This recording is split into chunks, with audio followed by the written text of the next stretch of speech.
Coming up right now, the newest episode from Car, Gwyn, and Ode on Three Pagans and a Cat. Welcome, all hail to thee. Welcome, young spring. The sun ray is bright on the butterfly's wing. Beauty shines forth in the blossom-robed trees. Perfume floats by on the soft southern breeze. Welcome to Wheel of the Year Ostara, the 7th episode of Three Pagans and a Cat. And thanks to 19th century poet Eliza Cook for the opening stanza of Spring, recited moments ago. You may call me Ode. You can call me Car. I'm Ode's father. What is your problem? I hadn't heard the opening before, so it was funny. Go ahead. I'm Gwyn, Ode's mother. I thought it was beautiful. Thank you. Thanks to Eliza Cook, who wrote it. That's right. and it was appropriate. Because we are talking about Ostara. Yeah, I was looking for some public domain poetry about spring, and There was some. Oh, there it was. So yeah, we're going to be covering Ostara, the next holiday in our Wheel of the Year series after Imbolc. Similar themes. Yes, Yes. very similar themes. Suspiciously Fertility. similar themes. But unlike Imbolc, Ostara takes place on the vernal equinox. Correct. Do we want to talk a little bit, first things first, about the history of how Ostara was added to the Wheel of the Year? Yeah, that's fine with me. The original Wheel of the Year only included the 4 Celtic fire festivals and the Sabbats. And that's the Gardnerian. Yep, that's the Gardnerian Wheel of the Year. And then Dorian Valiente wanted to add the 2 equinoxes. Mm-hmm. Which are Ostara and Mabon, I think? Yes. Yeah. And wanted to do that because she was still somewhat in the broom closet with her family. Oh, that makes sense. And it was a way to kind of incorporate... To be able to celebrate on holidays. familiar holidays. Exactly, holidays. yeah, exactly, yep. Yep. So, Interesting. yeah. Because Ostara does... It can correspond to Easter and Passover. That's right. The 2 major holidays celebrated around this time. Yep, exactly. My understanding is it does not this year correspond very closely. No, the it vernal doesn't. equinox this year is March 20th. Correct. And I have no idea when Easter is happens. actually April 1st. April 1st. Okay. Mm-hmm. So, yeah. So 10 about days. about a week and a half off. Yeah, Mm-hmm. yep. And I think it's obviously the one thing we should point out is that the equinox means that it's going to be equal light, equal dark on that day. So we've been moving from, in the winter, a time of very long nights and short days, towards increasingly longer days from Imbolc onwards. Imbolc is sort of the celebration of, yay, the sun is coming back. And lo, here and it here comes. at Ostara, we are, for a brief moment, going to have a perfectly balanced day and night, and then we will move into a time of long days and short nights. Yep. That's correct. I think it's important to point out that the southern hemisphere is actually celebrating Mabon, or the autumnal equinox, at this point. Because, again, They're on the other side of the world. hemispheres, climate, I don't know. So while we're cheering, yay, Ostara, happy spring, Mabon spring. to our Happy friends Mabon, yeah. in the southern hemisphere. We don't know what you're doing, because I haven't gotten to Mabon yet in my studies. In about half a year's time, we'll have a Mabon episode. So look forward to that, I guess. In all the stuff I have heard up until this point in my life, I had always heard that everything in Christianity, which is the major religion that I grew up in, was basically stolen from paganism. And the egg, the Easter bunny, Easter... I learned that as an early Wiccan. All of that kind of stuff was just stolen from the pagans and meshed into Christianity. And as we have been studying more and more about this, we've decided have I got some news for you. True. This is not true, people. So, spout off, O spouter of things. Yeah, I'm going to give you all some somewhat dry academic information here. And we're going to get through it as fast as we can so that we can get to the fun and interesting stuff. But I do find this fascinating. Honestly, I think it's important because when I started in the craft as a Wiccan, that is exactly what I learned. And then... that misinformation is widespread. It is, and it's also being taught in the Christian church. So you've got misinformation and misunderstanding going on all over the place. Right. Yeah. Yep. Time to clear up some misunderstanding. So the name Ostara was applied to the vernal equinox in the 1940s. No, officially 68. Oh, 68, 1968. Yep. And it was just chosen because it was... It sounded pretty. It sounded pretty, and it came from a source at around roughly the same point in the year. The source that Ostara comes from is Einhard's Life of Charlemagne, which was written in the 800s. In the Life of Charlemagne, Einhard refers to the modern month of April as Ostermanath. And that's all that he says. That reference supports, obliquely, a preceding reference made by the Venerable Bede, who was a monk and scholar living in the British Isles between the late 600s and the early to middle 700s. At 725, he wrote a text called The Reckoning of Time, wherein he described the different calendars of the peoples of which he was aware. One of those calendars was the Anglo-Saxon calendar, and in it he describes the modern month of April as Eastermonath, and he describes it as having contained a feast held by pagans in that area to a goddess that he names Eostre, and that is all he says. That there was once a feast held to Easter in this month, that the month's name is taken from her, and that by the time he was writing, this practice had died out. And he gives us no further information. And that is literally the grand, full, sum total text of information about Eostre, the goddess who is supposedly worshipped during Easter / Ostara. And I have heard it pronounced Astra and Eostre and yes. Easter.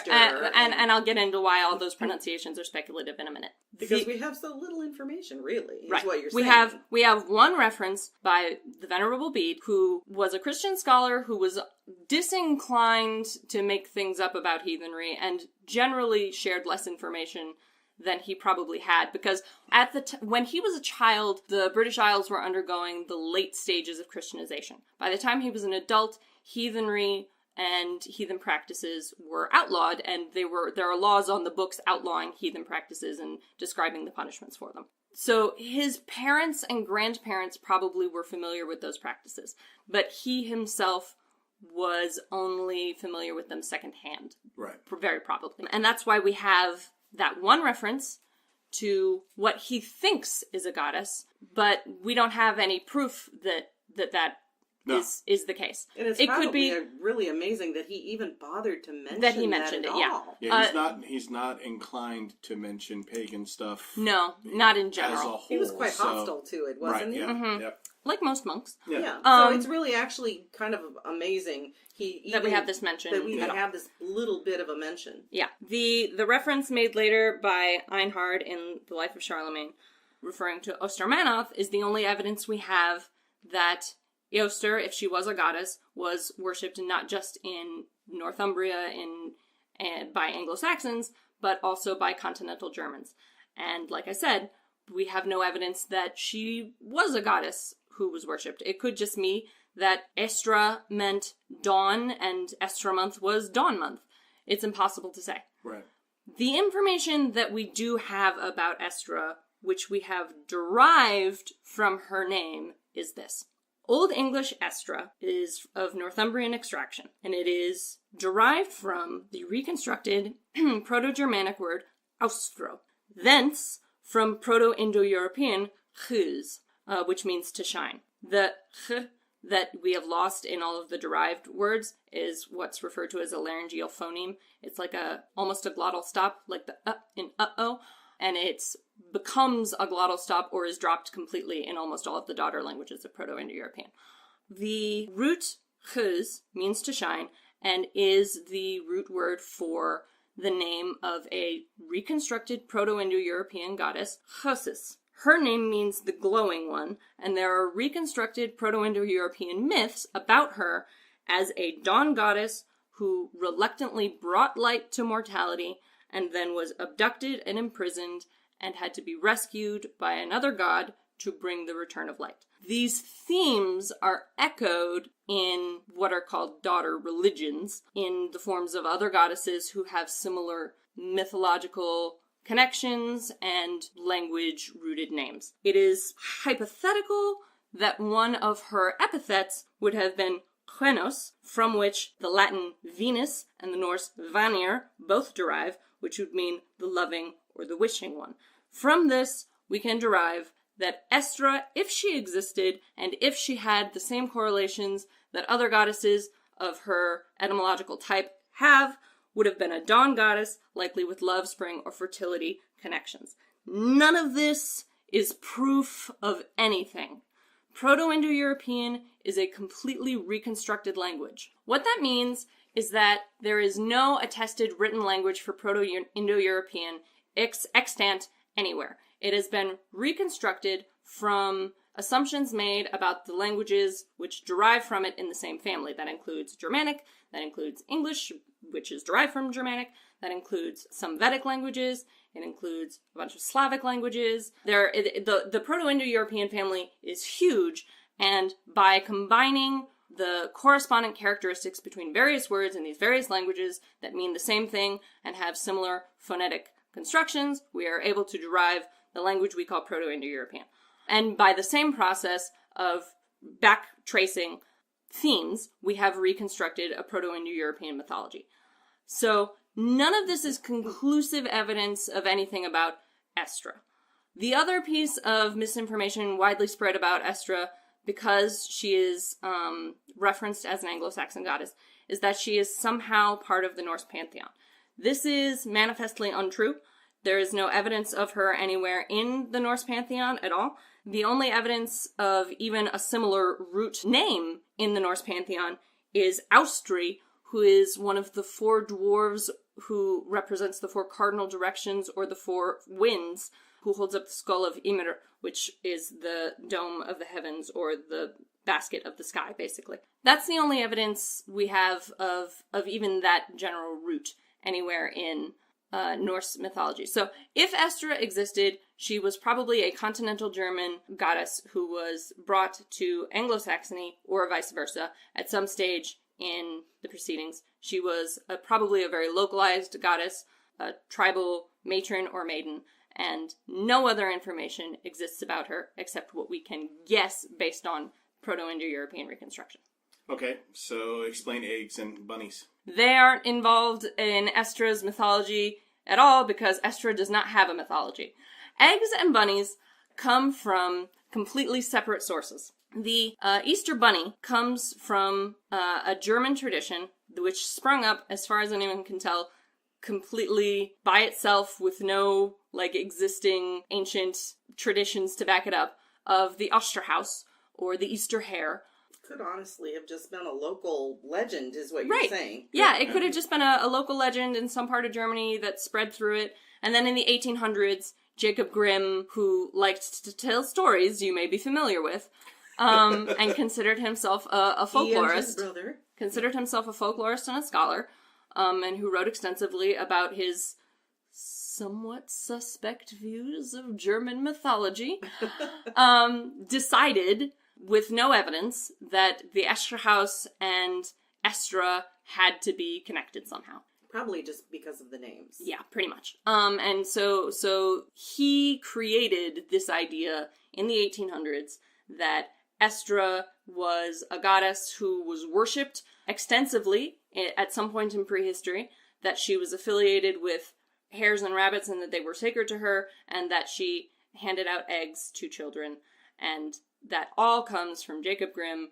at complete random. So, there you go. Now we know. Now we have covered the dry, academic, boring history of Eostre and Proto-Indo-European reconstructed mythology. I think it's important to know these things because you get the idea that... Right, and there is widespread misinformation that Eostre is like a known goddess from the Norse pantheon who had these connections. And that none of that is true. Christianity stole those elements from Easter, or, for Easter, from Eostre. Eostre. And honestly, even as a Christian, it never made sense to me. Because I don't get me wrong, I loved eggs and egg hunts and Easter bunnies and all the like, still do. My question always was, what does this have anything to do with this dude from the Middle East? So it never made sense to me. So now I'm like, oh, okay, it just kind of is made up. Yeah, these are almost exclusively modern inventions to which we have ascribed pagan meanings. Yeah. And I want to be clear that there's nothing wrong with that. No, absolutely there are a couple of things I want to get very clear.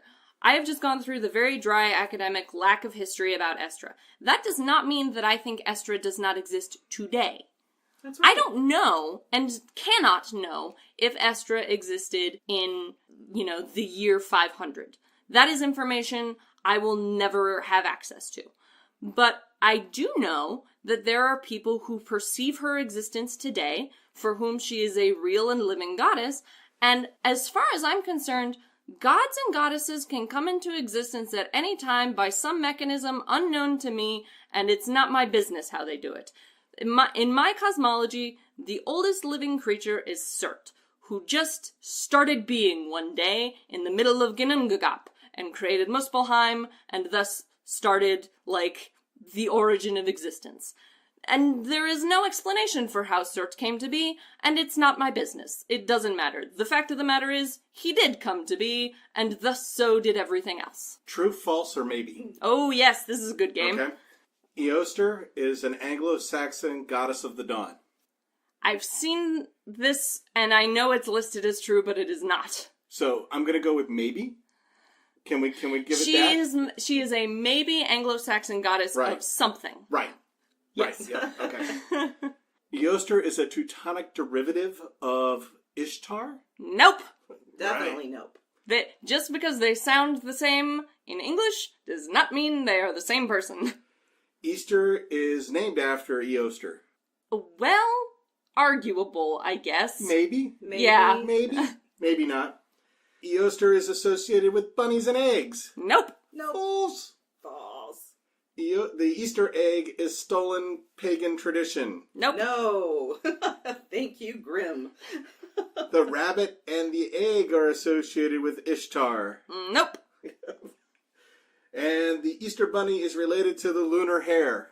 Seems unlikely. Yes. Nope. False. So, especially given that the Eostre house is German, and I believe the lunar hare is Chinese. Right. Yes. Exactly. So, those are things that people believe. Mm-hmm. And that's, but as you were saying, that's okay. Right. Well, and Absolutely what I'm saying is yeah.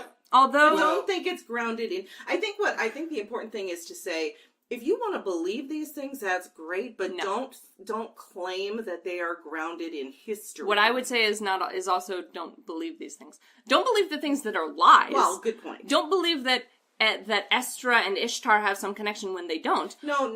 What you said can't. That badly. Right. What I would say is, although there is no historical connection between Eostre and rabbits and eggs, there is now.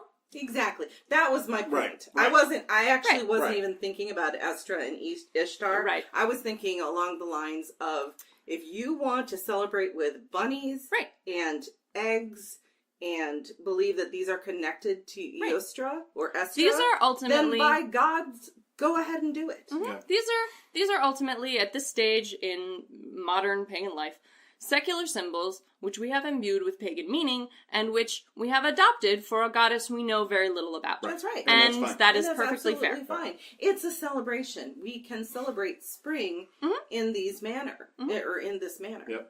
So, do we want to talk about how to build an altar? Yes. Which I think is kind of cool. Did you have some stuff on that, Gwyn? I don't have activities on building an altar. I just have activities on celebrating Ostara. Okay. Right. So I can share that later. So just some stuff that you can put on an altar. To make it feel Ostara-ish. To make it feel Ostara-ish, yes. Or if you don't want to use the word, just say to celebrate the spring equinox. Right, Sure. yeah, the vernal equinox is coming whether you celebrate Ostara or not. Right. Correct, yeah.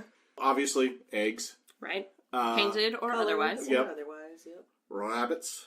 Yep. And chicks and ducklings Yep. and Anything lambs that deals with new birth. and calves, Kittens. kittens. Keep the kittens and the chicks separate. Please, yes. New bulbs of flowers, seedlings. Seeds. Right. Seeds, yep. Colors are obviously pastel-y in color because Floral it's that colors, floral, yeah. yep. This is also a time of balance. So like the yin-yang symbol would be something that you could use. You could have a black and a white candle. Yep.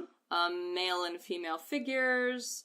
A sun and a moon. Right. A sun and a moon would be very appropriate because that's the specific balance that we're celebrating right now. Right, exactly. Yep, exactly. And then anything that's got to do with new life. Other symbols would be like caterpillars, ladybugs, anything that kind of comes about in spring. Spring. Any kind of flower that's spring. Dandelion is one of the very early spring flowers. Yep. Didn't you mention daffodils earlier? Yep, daffodils. We were talking about daffodils and crocuses and all the early spring flowers. All the early spring flowers are very appropriate. Mm-hmm. Yep, so dandelions, echinacea, golden seal, hibiscus, hyacinth, lilies, narcissus, tulips, violets, all of those fall into that early spring flower. Again, we'll link to a bunch of this stuff in a blog post. Right, as always. Yep. My personal favorite is, for my altar, is tulips. That's what I enjoy having on my altar. Well, and what I wanted to say is for people who are, if you are in a cold climate like I am, or like we are rather, they have hydroponic flowers that you can now purchase quite inexpensively. I got mine last year from Walgreens.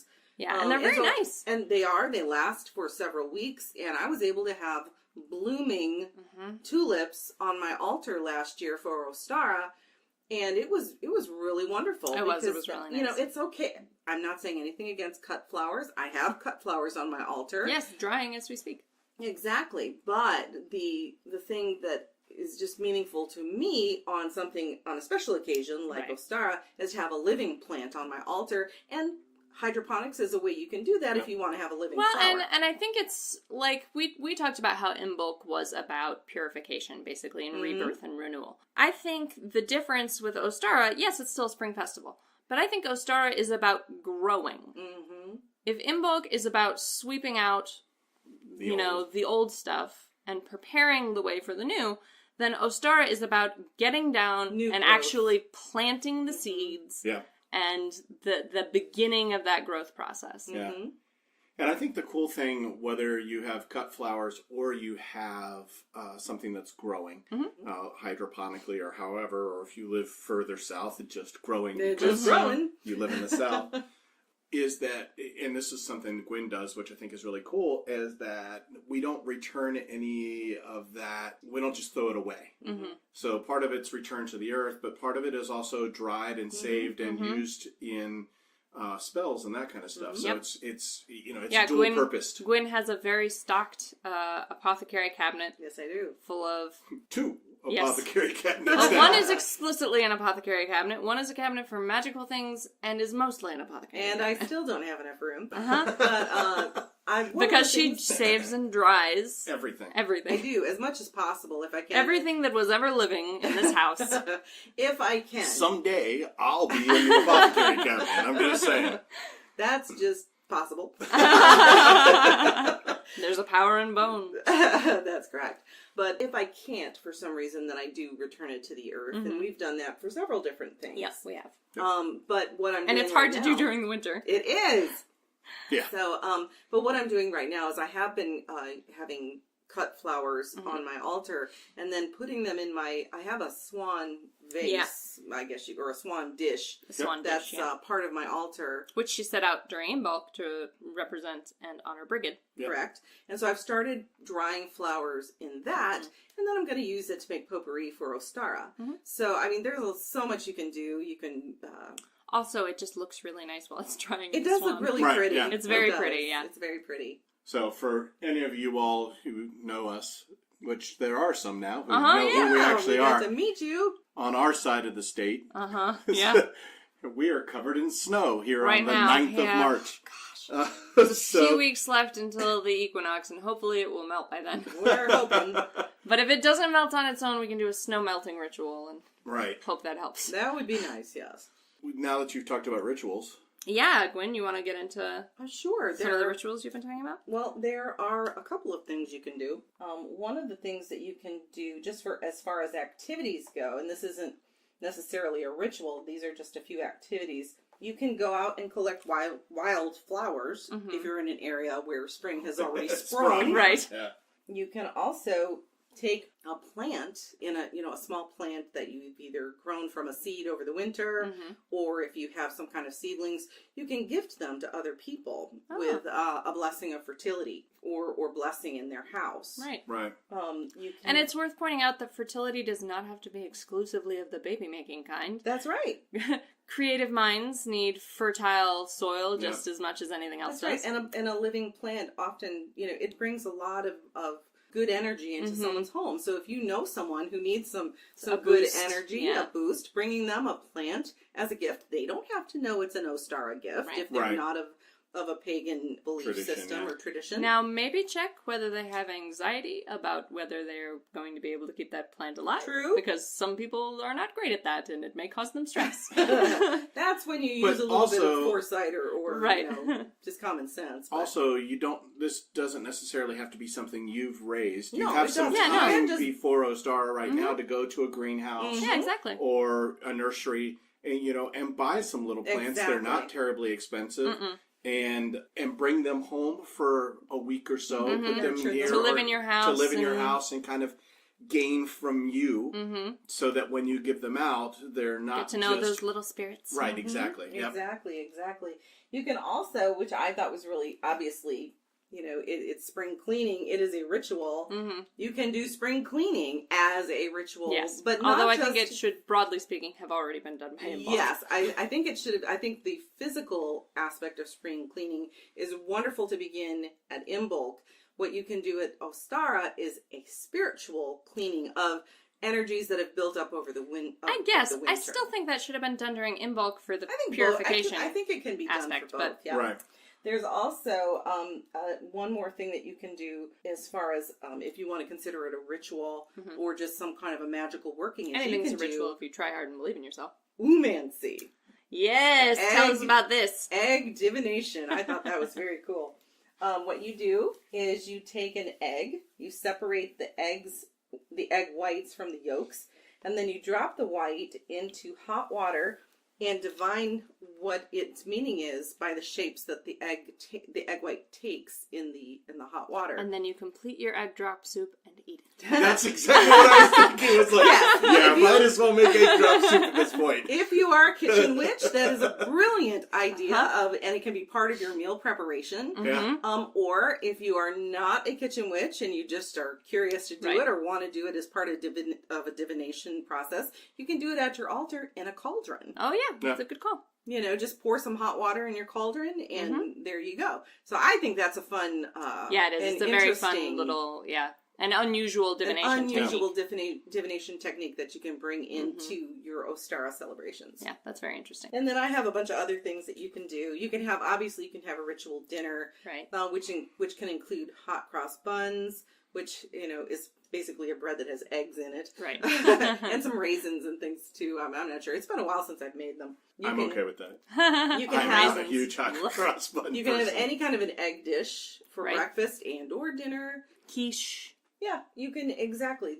So any of these things you can do will bring ritual aspect into what you're doing. And then you had something that would be fun for families. Yeah, so I'm getting. I want to point out that you could also, if you felt like it, eat some rabbit. That's right.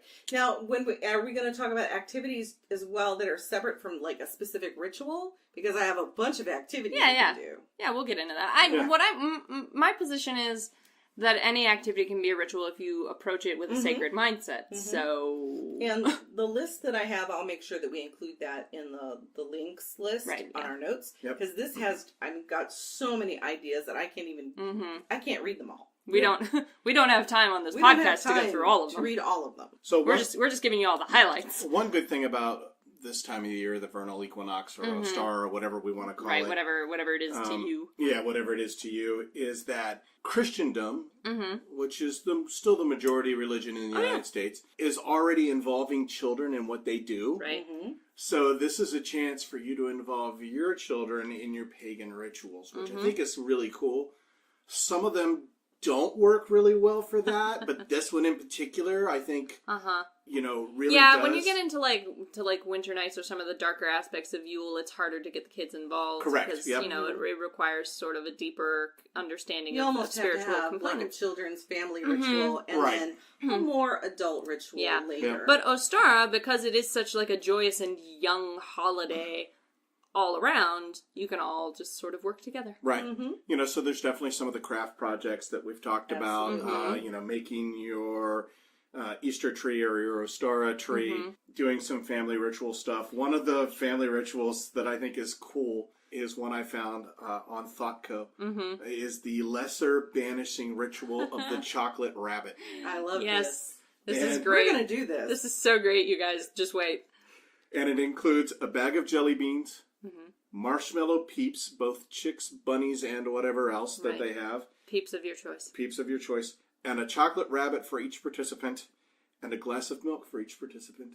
And basically you go through the jelly beans, and there's actual full-blown ritual on here. Liturgy. There's liturgy wonderful for it. liturgy. But it's If you great. get So there like, without cracking up, like a certain gentleman that I know tends No, it's to great. do. It's so good. so like the green jelly bean, green is for the grass that springs from the land, and then everybody would eat their green jelly bean, and then yellow is for the shining sun above our heads, and everybody would eat the yellow jelly See, bean. I think this is wonderful. I can't wait to do this. I think this will be fun. Then you go to the peeps, and you talk about little peep chickens and how we honor them, and you eat your peep chicken. And then, I want to be clear, after you eat everything, you hail the jelly beans. Yes. The mighty jelly beans of spring. And then Yes. you hail the mighty peeps of spring. Yep. Yes.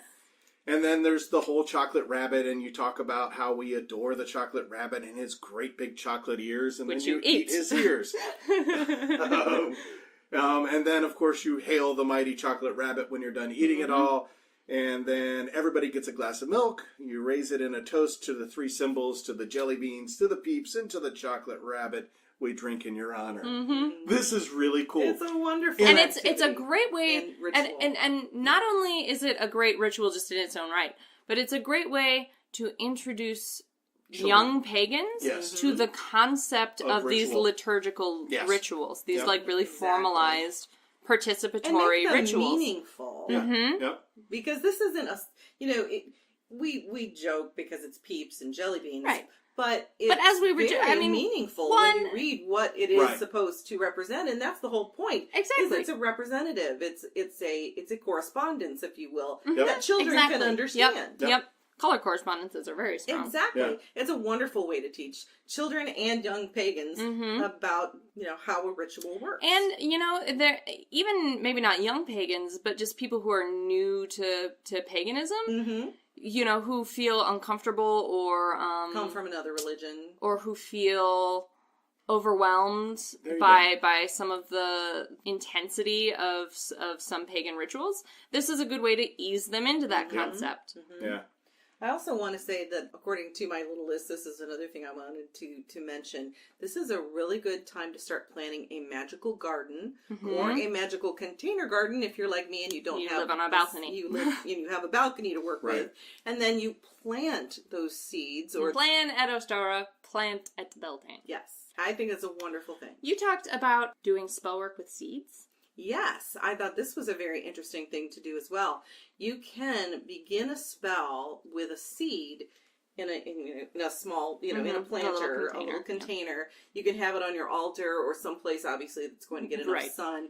And then as you tend that seed and the flower or the plant or whatever it is growing, you are incorporating and charging and putting your intention for your spell on that seed and on that small plant as it shoots up and as it grows. And as the seed nurtures and the plant grows, your spell gains momentum. Right. And so once it has reached maturation and bloomed or has become the plant that it is meant to be, then you release your spell. I think that's sort of like starting a spell at the new moon. It would be something that has to grow. It's a spell that grows over time and gains strength. And then you also have a plant ally working with you to bring this spell into the world. Right. That's a very interesting idea.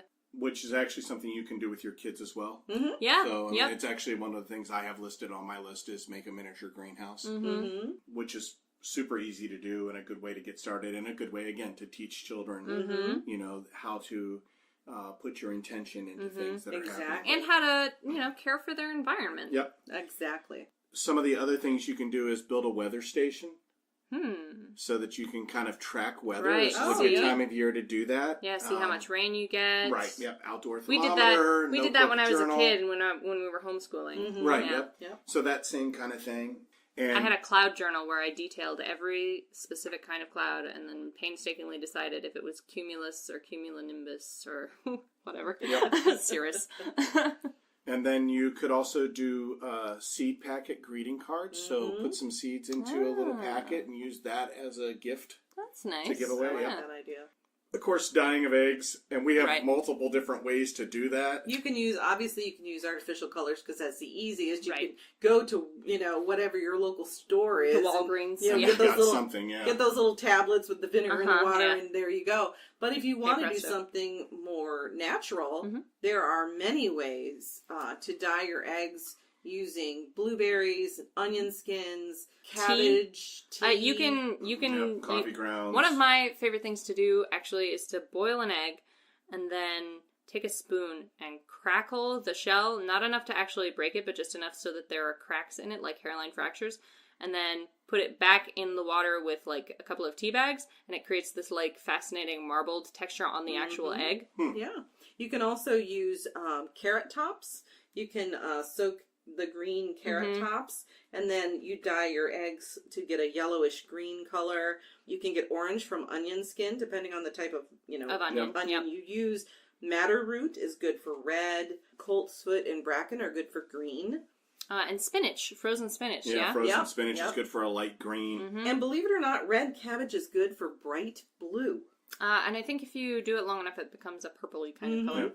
So Much easier to do with grape juice, though. Yes. So Welch's in particular, because it tends to be Wine more... would probably suit as well. Yeah. And the thing is, you can use a lot of these various things, obviously, in the meal that you're preparing for Ostara, and then you're not only, you know, you're preparing your meal for your ritual or for your celebrations, but you are also using the leftovers, if you will, or the scraps of those things, because it's onion skins and carrot tops and things like that, to dye your eggs.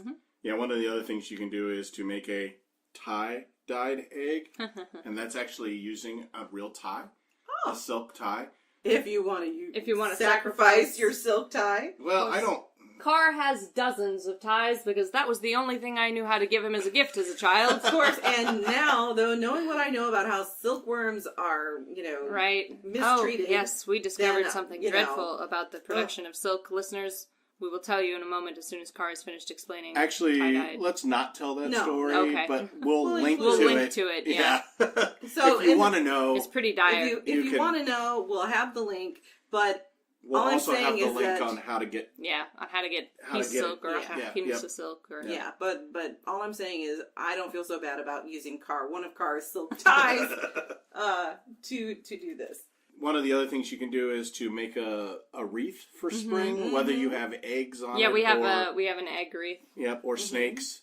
Which we Gwyn will not is, have in this house. Gwyn is not happy with the fact that snakes are a symbol of spring, but they are. Gwyn's not happy that snakes are a symbol of anything. Gwyn's not happy that snakes exist, and she's just going to have to make her peace with... Snakes get along with everyone. It's just a matter of leaving them their due space. I just have issues with those little So critters. part of that comes from is the conjecture that St. Patrick's driving out of the snakes, of which made him a saint, right? Because then That he was was just one of the big Patrick. things. I think there's some other things he did too, but that was a major one. Probably most of the saints have multiple. Yeah, but they actually have to. But that was one of the big things that was driving quote unquote all the snakes out of Ireland. But the thought process is that snakes was actually a euphemism. A euphemism for paganism. So that actually kind of makes sense, right? Especially and given didn't that necessarily drive it out, he right. just converted everybody, and that's pretty much drove it out. Although conversion has sometimes a violent quality to it. Correct, yes. Yeah. That's a whole nother discussion. Let's move on. You had a whole list of like things you could use on your altar, like different stones, different. Oh yeah, you could use right, correspondences. You could use rose quartz is a pretty common one. I think just because it's a sort of gentle, loving, mothery kind of stone. It looks pretty. It looks pretty. Yeah. Green jade, picture jasper, and moss agate are my suggestions. Okay. According to this, Jasper, another list. Just a little bit. Picture jasper is creative. It helps create structure. It's got nature associations. Moss agate also has nature associations, but it's more about growth, harmony, grounding. And then green jade has associations with longevity, protection, serenity, and purity, all of which feel like Ostara-ish qualities to me. And those are not stones that I got from a list. I just felt that they were appropriate, so I can't guarantee that they have necessarily, like, defined correspondences, but I would use them during this time. And can you list those on the blog as well? So that would be great. Go ahead. I'm sorry, I just wanted to say some of the stones that were listed on here also include amethyst, aquamarine, and bloodstone. Let's see, amethyst and aquamarine are probably both included for protective and divinatory purposes. Bloodstone is purifying and is also sometimes used in divination, although of a different sort of lower quality. Mm-hmm. Not like that it's bad divination, but that it's like more internally focused than higher focused. Were there other things? I thought you had like, besides stones, you had some other... green and white candles you could use on your altar to represent, right? Purple is a pretty common color to use on the altar. Dandelion and hyssop teas are appropriate at this time. Fruit wines. Milk and honey you could make as offerings to whichever gods you worship during this time. Milk is for the obvious reasons, because, young creatures are being born at this time, and thus... cows and sheep and such likes are milking. And honey is a common symbol of abundance and prosperity. Mm-hmm. Right. I thought it was interesting, too, that this says that some herb work that can be done during this time includes, obviously, magical, medicinal, cosmetic, culinary, and artistic. And then you'd want to include spells for prosperity and fertility, obviously. New beginnings or potential... action, like if you want to start a new business, this is a great time to have a new relationship. That's a popular one. Any kind of beginnings, this would be good. And then I also have on here things like the 4-leaf clover, baskets, eggs, lambs, flowers, chicks, bunnies, budding twigs, pussy willows, colored ribbons. Those are all good things. Spring that are plants. Symbols. Yeah. And I can see the 4-leaf clover because St. Patrick's Day is around the same time. Yep. So that makes sense. Yeah, I think this year it's only 17. A few days off. Yeah, it's the 17th. Yeah. And then this also jelly eggs or jelly beans are very popular food. And peeps can represent chicks on your altar. That's right. And chocolate. Food also though does include lamb and eggs, but also seeds and leafy green vegetables, spiced or flour cupcakes, make kale chips, fruits, and eat them. Hot cross buns, which I've already mentioned. It's been a long time since I've had kale chips, and they're very good. So I have to make them again since you're telling me. Okay. But this, honey cakes. Honey cakes. Sprouts are also would be very appropriate. Really good to eat as or to use as offering on your table. Yep. Mead. And of course, mead's good anytime. Mead is good all the time. Bear in mind that when I make suggestions about offerings to make to your gods on your altar, and I make offering suggestions that are specific to the holiday, that does not mean you should not also make offerings that are specific to your god, because they probably have preferences, and it is better to give them what they want than what you think they need. Right. Oh, and I thought you would also appreciate this. Animals that are included among the rabbits and hares and lambs and whatnot, dragons, because they have eggs. Yep. So do snakes. And they're snake-like. Yep. So I thought you would appreciate that dragons are included on this list. Yes. Hard to find in nature, but yes. There was also a list we found of different gods that would be associated with. Oh, yeah. I made a list of gods that I thought you could worship during this time if, for example, you don't believe that Eostre exists or if you're not comfortable worshiping her. And Carr found one that had some correspondences to the one that I had made. I have some listed over here, too. Yeah. So we'll see what they correspond, if they correspond. So if you're in the Norse tradition, you might worship Frey and Freya, for the expected reasons, Nerthus as the Earth Mother, or Thor, because April showers do bring Mayflowers, And Thor is a patron of working-class Joes, which in ye olden days meant farmers. In the Hellenic traditions, you might worship Persephone, Cybele, Pan, Dionysius, and Eos. Notably, Eos is one of the dawn goddesses derived from the same goddess from whom Eostre supposedly derives. Yep. In the Kemetic traditions, you might worship Osiris and Isis, who have resurrection-y parallels. You might also worship Bes and Tauret. I wasn't sure about the Celtic gods because I don't know them very well, but I proposed Cernunnos and Epona in addition to the expected Brigid. Yep.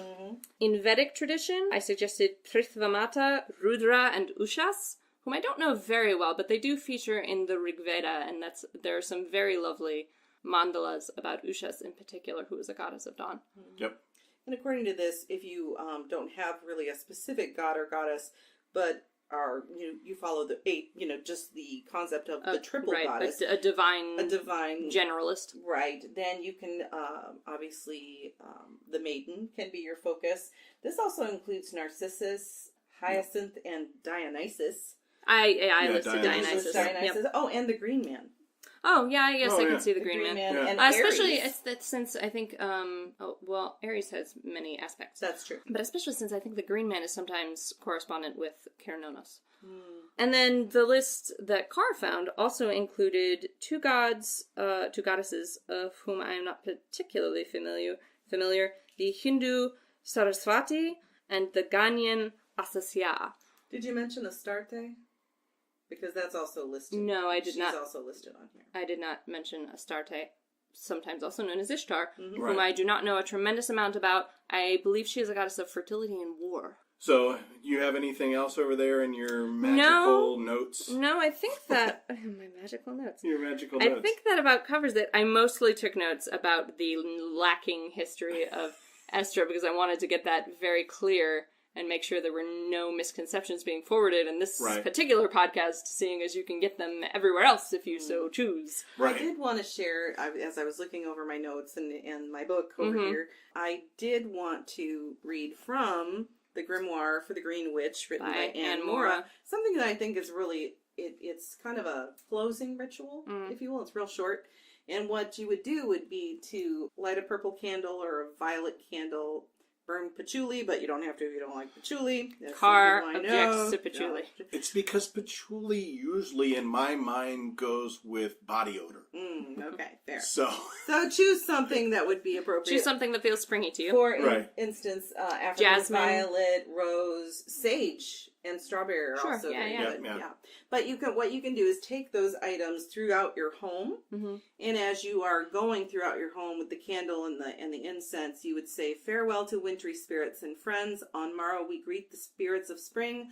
Our blessings to thee as on your way you wend, and merry we'll meet next winter again." I forgot that was something we wanted to talk about. We had briefly discussed it before. I've seen this interesting situation. Oh, right. Yes. I've seen this interesting situation. This one doesn't exhibit it so much, but I've seen this interesting situation where people, during their rituals, especially at Imbolc and Ostara, seem very hostile to winter and are just glad to get it gone and wish it would never come again, and seem almost vindictive about, haha, I've gotten you now, and now it's springtime, so you have to fuck off. Like, I don't know, it just seems unnecessarily hostile. Like, I understand. I think some of that probably comes from the olden days, as we like to call them, where winter, it was a very scary time for people. Took more people to and the Summerlands or whatever, because whatever your afterlife is, because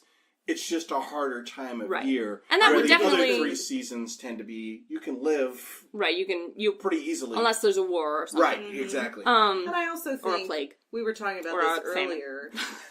I think also... Or it was just easier to die back in the day. That's true. But I also think there's an emotional aspect to it, because in the winter, things are dark, things are cold, and I think, sometimes people start to feel they're trapped indoors, unless, of course, they're, into winter sports or something. Right. But I think a lot of that is also an emotional aspect, and, everything's brown or white or gray. It's a dark time of the year, and so I think emotionally, for some people anyway, that can feel stifling. And so as you move into Imbolc and Right. Ostara, that idea of letting go of all that heaviness, that weight, and looking forward to green and different colors and more activities you can do because of the warmer weather. I think that's what inspires some people, not all. There are a ton of activities you can do in the winter. Yeah. I know. That's why I said for some people. I understand where that comes from. And I especially understand where it came from for especially my heathen ancestors who lived in fucking Scandinavia. Right. Where it was winter like 3/4 of the year and no one was happy about it. Nope. But I think it is a mistake to denigrate or undervalue winter just because it is unpleasant. But I don't think people are necessarily doing that. I think they are. Some. I think they very much are. Generalize and say everybody is. I'm not generalizing. I'm saying that there are definitely people in rituals that I have read who cast out winter in a very hostile and aggressive way. I, for myself, I don't think of it that way as, as the type of witch that I am. I just kind of flow with the seasons. And so one goes to the next, So I don't feel hostile about it. I'm just don't. Be on your way, go to the next. But Ode has found people who are. I find that very, very interesting and a little weird. Yeah, I've found rituals that have a very hostile tone about winter, especially as they are moving into spring, and it's interesting because they'll write winter rituals that seem not positive about winter, but just sort of like, well, I shall endure about winter. And then spring comes around and they're like, okay, fuck you, get out. Do they treat it like it's something that has to be defeated? Yes, I think there's an extent to which winter is viewed as an enemy. And I know where that comes from, but I think it is a shallow interpretation of the situation. Because without winter, none of the other stuff can happen. Exactly. We have to have you must have a fallow period. Right, yeah, you exactly. Absolutely. That's why one season moves to the next, and it's an important part of life. Right. Right. So I just wanted to mention that yes, this is a very joyous and celebratory time. Spring is coming. Everyone's very excited. But babies are being made. But let's not use this time of justifiable joy and pleasure and abundance to undermine the lessons that were brought to us by winter. And I think that's what I like about this farewell. Sure. Because it's saying farewell and we will meet you again. It's a releasing and a farewelling, not a get the fuck outing. Right. Yeah. I think that kind of wraps this episode up. Yeah, I think so. You'll notice we did not do a review during this episode. That's because we decided it was very specifically themed. Yep. We're gonna be doing our review of Magnus Liber Sigillorum in the next episode, which is the next episode of Building Your Book. Yep. So look forward to that. Yep. A couple other things that everybody needs to know is that we are starting a Patreon. Yeah, it's not live yet, but it will be very soon. Yep. And that will have a bunch of different things on it that you can help us by supporting the podcast. Maybe we'll be able to get another mic. Right. That would be lovely. The dream. The dream is real. There's a bunch of things on there of ways that you can help us. Some of them come with really cool, I think, add-ons to it. One of them is a monthly reading by Gwyn. One is the ability to actually listen to this to the live we're recording it. Pre-editing. Just be a little afraid of that, people. Be afraid. You'll get the behind-the-scenes experience with all the pauses and ums. Right, all the stuff I edit out. All our dead air. Dead air. Oh my god. So, but that will include access to a private Discord channel. The server's going to be public, but there will be a private channel where patrons who have the appropriate role will be able to ask us questions. Car is going to be monitoring that channel while we are... right? Nope, it's by actually Discord. on Discord. It's on Discord, a live question. Yes, and they will be able to ask questions in the Discord via text. Yep. And Car will be monitoring that, and if you have interesting questions, we might answer them on the air. Yep, and your name then gets mentioned because it'll be so-and-so asked this question. Yeah. And we have a bunch of other stuff, too. Yeah, there's a bunch of stuff, and we'll cover that at a later date. Yeah, once the Patreon is live. Yep, once the Patreon is live, we'll cover all of the different things that are coming as part of that. But it's good stuff, people. Good stuff. Yep, I think we've done a really good job of coming up with very creative. Yeah, I think we put together a pretty good perks. a list of reward tiers. Reward But that, this is the kind of stuff that wouldn't, it was really, I hate to admit this, but it was really hard for us to get to Convocation.